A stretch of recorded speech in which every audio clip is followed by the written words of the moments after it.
Happy Friday, comrades! As a kid, I dreamt about space. I love sci fi, and I imagined how cool it would be to travel, explore, and even live amongst the stars. Some people, though, are focusing a lot more on how to make a quick buck amongst the hypothetically limitless resources of space than how to preserve the cosmic beauty of space for future generations, or how to carefully utilize space for the betterment of humanity as a whole. In case you weren't already aware, the primary reason living here on Earth sucks for so many people is capitalism. Pollution and global warming are caused by profit driven burning of coal and oil in spite of what it's doing to the environment. And companies like Exxon have had their scientists predicting global warming effects all the way back in the 70s. We can't even take care of our sick and our hungry, and we want to leave our blue marble behind?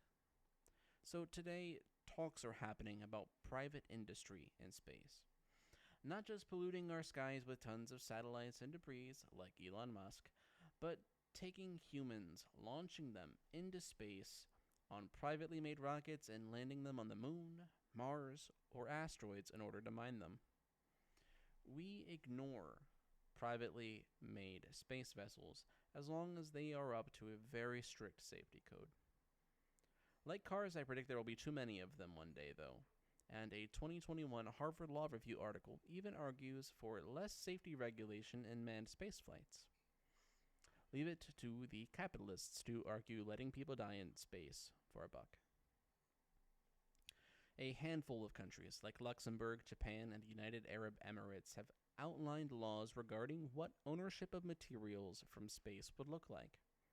The Artemis Accords outlined a shared vision for our own space neighborhood from 9 signing countries. This is the closest Earth has to anything resembling Star Trek or some group representing all of humanity, but it has problems. There are a few spacefaring nations that didn't sign on to the plan, and it also encourages private enterprise, carefully dodging restrictions imposed in the 1966 Outer Space Treaty by not directly claiming ownership of interstellar resources or astral bodies that they plan on landing on, just using them up. Who decides who has exclusive rights to these things? Is it the highest bidder? Will we see the Musk colony on Mars if he drops a Twitter-sized down payment on it?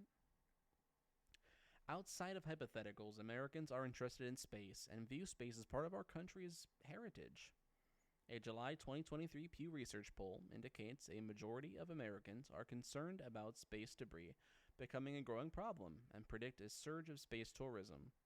44% of Americans predict that the U.S. will be using the Space Force to fight wars in space.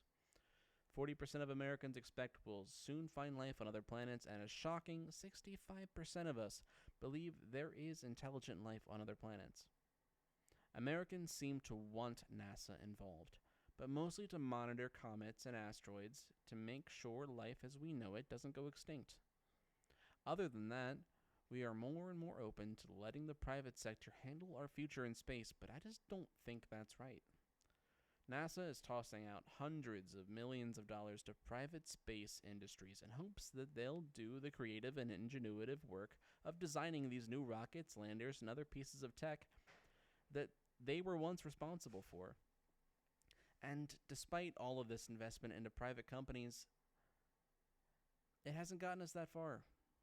Earlier this week, I spoke about the Astrobotic Peregrine lander striving to be the first private lander to make a touchdown on the moon, and it had issues at launch that caused it to miss its mark significantly and caused some of its payload to never be used for its intended purposes. I'm a bit of a preservationist at heart when it comes to space, but if we're going to extract tons of resources from space, it should be done for the betterment of humanity, for scientific research, and so that its bounty can be that of all of humanity, not just a handful of billionaires who made it out there first. I'm Hunter, and this has been my 5 Minute Friday, so take care, comrades.